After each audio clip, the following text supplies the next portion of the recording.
ప్రియమైనటువంటి సంఘస్థులారా, యేసుక్రీస్తు నామమున మీకు నా యొక్క శుభాలను మరియు వందనాలను తెలియపరుస్తూ ఉన్నాను. ఈ అవకాశం ఇచ్చిన త్రియేక దేవునికి, సంఘ కాపరి గారికి, సంఘ పెద్దలకు, కూడి వచ్చిన మీకందరికీ మరొకసారి నేను హృదయపూర్వకమైన వందనాలు తెలియపరుస్తూ ఉన్నాను.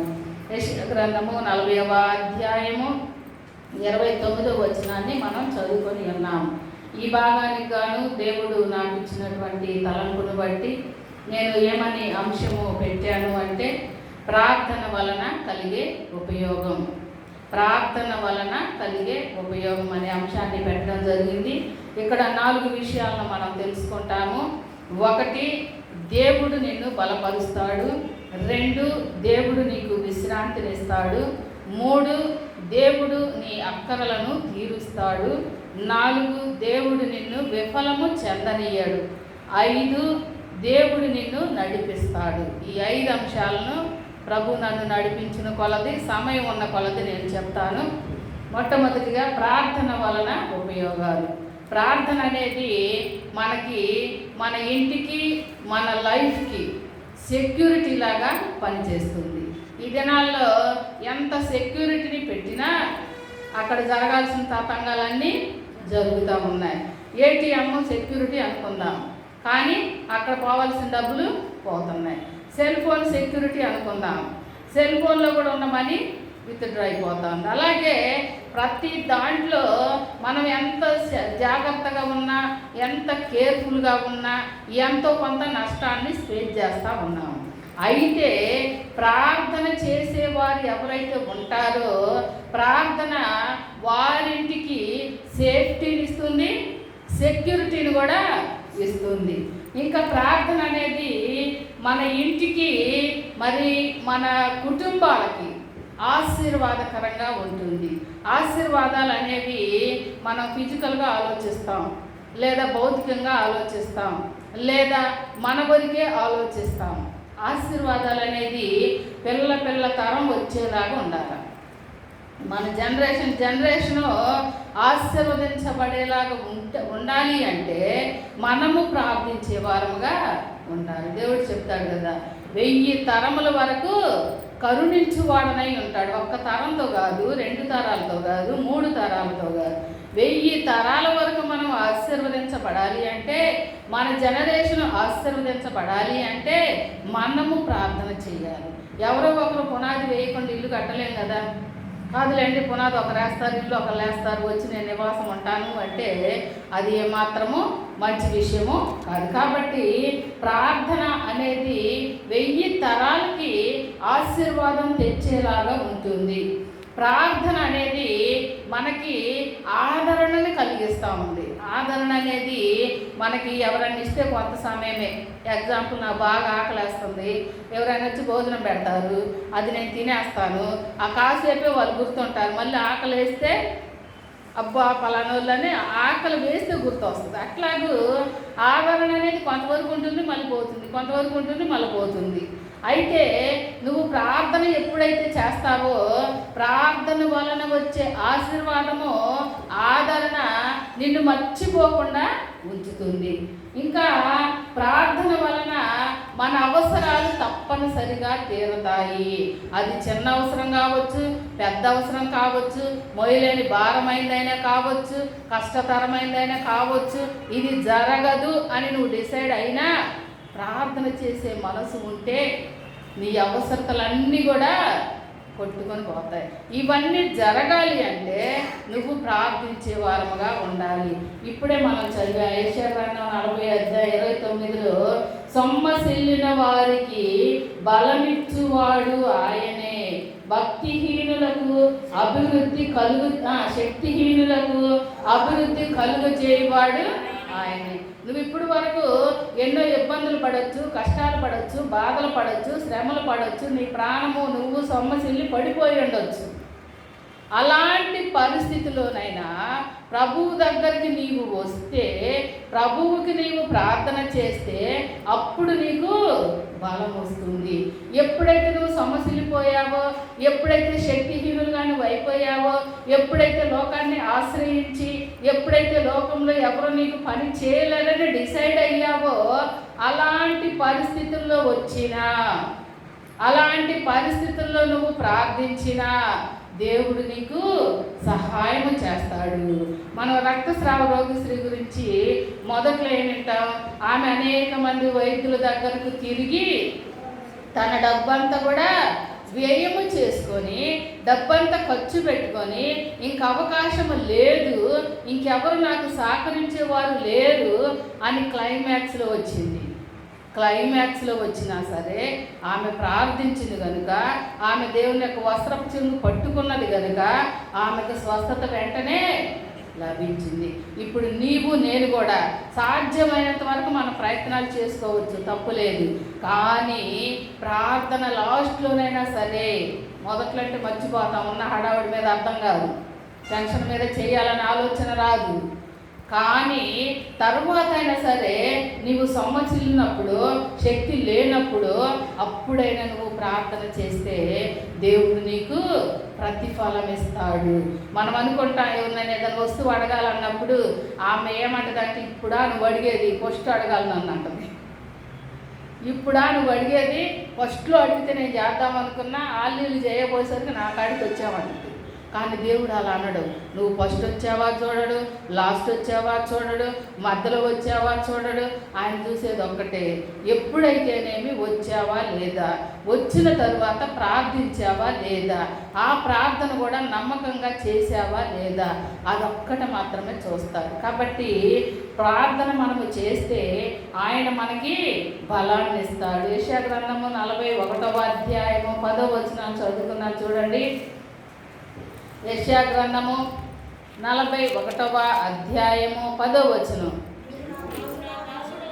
నీవు నా దాసుడవనియు నేను నిన్ను ఉపేక్షింప ఏర్పరచుకొంటిని, నేను నీతో చెప్పి ఉన్నాను, నీకు తోడై ఉన్నాను, భయపడకము, నేను నీ దేవుడునై ఉన్నాను, దిగులు పడకము, నేను నిన్ను బలపరుతును, నీకు సహాయం చేయవాడను నేనే, నీతి అను నా దక్షిణ హస్తంతో నిన్ను ఆదుకొందును. నువ్వు చేసేది 3 అక్షరాలే ప్రార్థన. దానికి గాను ప్రభు ఎన్ని ఆశీర్వాదాలు ఎక్కడ పెట్టాడో చూసావా? నీకు తోడై ఉంటాడంట, నీకు దేవుడై ఉంటాడంట, నీకు దిగులు లేకుండా చేస్తాడంట, నిన్ను బలపరుస్తాడంట, నీకు సహాయం చేస్తాడంట, ఆయన చేతితో నిన్ను ఆదుకుంటాడంట. దేవుని చేతిలో గుప్త నిధులు ఉన్నాయి, దేవుని చేతిలో ఆశీర్వాదాలు ఉన్నాయి, దేవుని చేతిలో ఐశ్వర్యం ఉన్నది, ఆయన చేతిలో లేనిదంటూ ఏదీ లేదు. కాబట్టి నీవు నేను కూడా ప్రార్థనా జీవితాన్ని కలిగి ఉంటే దేవుని తోడుంటుంది, కాపుదల ఉంటుంది, ఆయన దీవెనలు ఉంటాయి, ఆయన ఆశీర్వాదాలు ఉంటాయి. అసలు ప్రభువే మన పక్కన ఉంటాడు.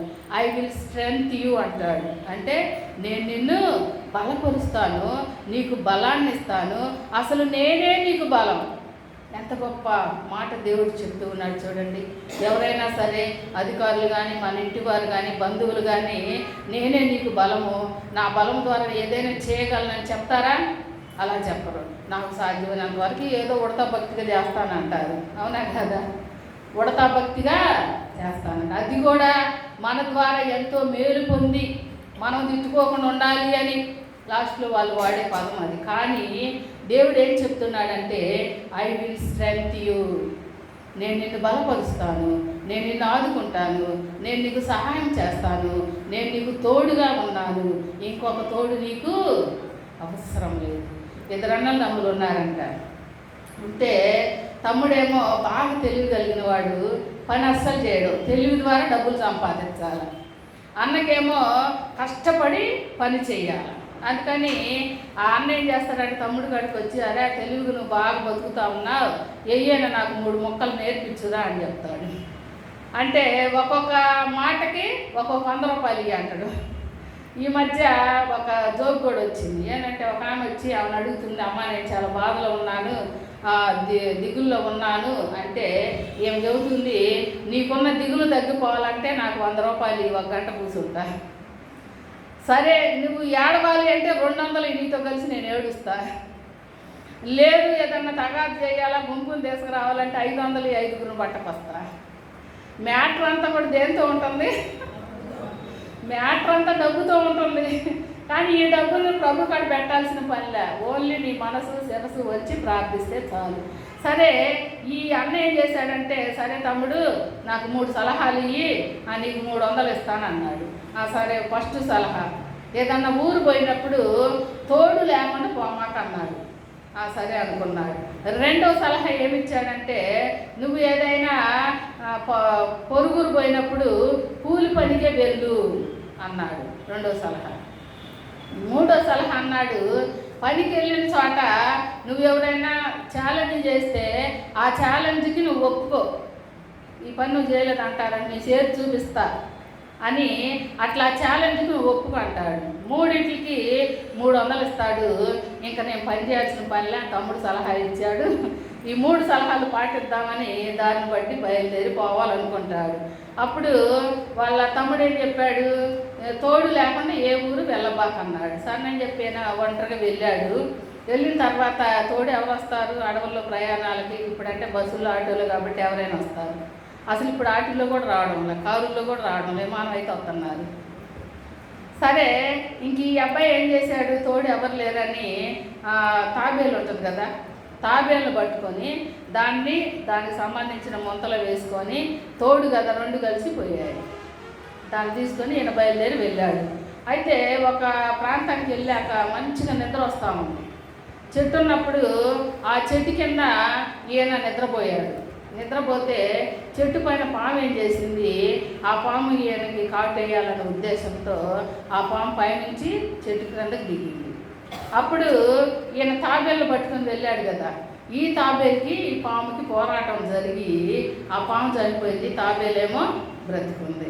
ఈయన నిద్రపోయి లేచేసరికి ఆ తాబేలు మూతికి అంతా కూడా బ్లడ్ అంటి ఉంది. ఏంటబ్బా అనుకొని ఇటు పక్కన చూస్తే పాము. అప్పుడు ఈయనకు పోయింది 100 రూపాయలే, కానీ సలహా బాగా పనిచేసింది కదా, తమ్ముడి సలహా మంచిగా పనిచేసింది. సరే, రెండో సలహా ఏం చెప్పాడు, నువ్వు ఏ ఊరు పోయినా కూలి పని చేయి, ఊరికే ఉండబాగు దండక్క అన్నాడు. సర్నని కూలి పనికి వెళ్ళాడు. వెళ్ళిన తర్వాత అక్కడ ఏం జరిగిందంటే, ఒక రాజు ఆ పొలం చూడటానికి వచ్చి ఆయన అనుకుంటాడు, ఒక ప్రశ్న అడుగుతాడు ఆ కూలి పని చేసే వాళ్ళందరినీ. అది బాగా వరి పంట. ఏం ప్రశ్న అడుగుతాడంటే, ఇందులో పండిన పంట ఎంత, ఎండిన పంట ఎంత అని అడుగుతాడు. బాగా పొలం బండి ఉంది, కొయ్యడానికి రెడీగా ఉంది.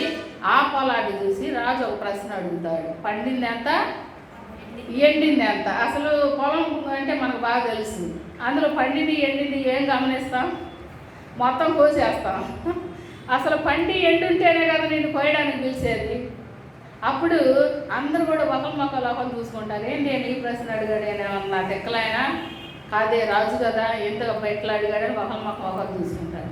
అప్పుడు ఈ అబ్బాయి ఏం చేస్తాడు, సలహా అయినాడు కదా తమ్ముడు గారు, ఆ అబ్బాయి లేచి నీ ప్రశ్నకి నేను సమాధానం చెప్తా అన్నాడు. ఏం చెప్పు అన్నాడు. ఎండిందేమో 7 ఎకరాలు, పండిందేమో 3 ఎకరాలు అన్నాడు. మొత్తం 10 ఎకరాల పొలం అనుకుంటా. ఎండింది 7 ఎకరాలు, పండింది 3 ఎకరాలు అన్నాడు. శభాష్, అట్టయితే ఈ ప్రశ్నకు నువ్వు సమాధానం చెప్పావు కాబట్టి ఇదిగో నీకు డబ్బు ఇస్తున్నానని ఇచ్చాడు. సరే, ఈ కథ చాలా పొడవుంటుంది, దాని గురించి మనం పని లేదు. కానీ ఇక్కడ విషయం ఏంటి అంటే, పని అనేది నువ్వు చెయ్యాలి. చేస్తే ఆ పనిని బట్టి నీకు ప్రతిఫలం భూలోకంలో వస్తుంది. అలాగే దేవుని దగ్గర నువ్వు ప్రార్థన చేస్తే దేవుడు నిన్ను బలపరుస్తాడు, దేవుడు నీకు సహాయం చేస్తాడు. కాబట్టి ప్రార్థించే అనుభవంలో మనం ఉండాలి.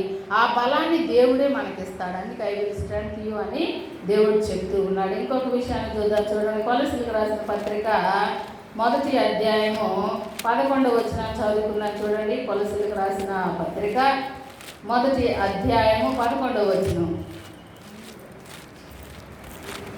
కొలసీలకు రాసిన పత్రిక 1వ అధ్యాయము 10వ వచనం కంటిన్యూషన్లో చదవండి. అందుచేత ఈ సంగతి వినిన నాటి నుండి మేమును మీ నిమిత్తము ప్రార్థన చేయక మానక మీరు సంపూర్ణ జ్ఞానమును ఆత్మ సంబంధమైన వివేకము గలవారును చిత్తమును పూర్ణంగా గ్రహించువారునై ప్రతి సత్కార్యములో సఫలులగుచు దేవుని విషయమైన జ్ఞానమందు అభివృద్ధి పొందుచు అన్ని విషయములలో ప్రభువును సంతోషపెట్టినట్లు ఆయనకు తగినట్లుగా నడుచుకొనవల్లని ఆనందముతో కూడిన పూర్ణమైన ఓర్పును దీర్ఘశాంతమును కనపరచు నిమిత్తము ఆయన శక్తిని బట్టి సంపూర్ణ బలముతో నిన్ను బలపరుస్తాడంట. చూసారండి, మనం చేసేది చిన్న ప్రార్థన, దేవుడిచ్చేది ఎంతో బలమైన దీవెనలు,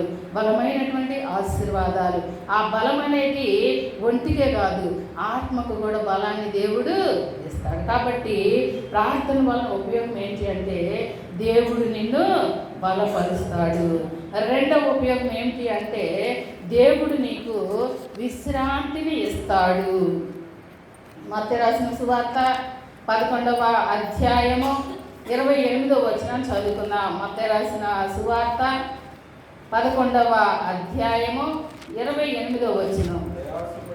ప్రయాసపడి భారము మోయుచున్న సమస్తమైన వారలారా నా యొద్దకు రండి, నేను మీకు విశ్రాంతిని కలుగ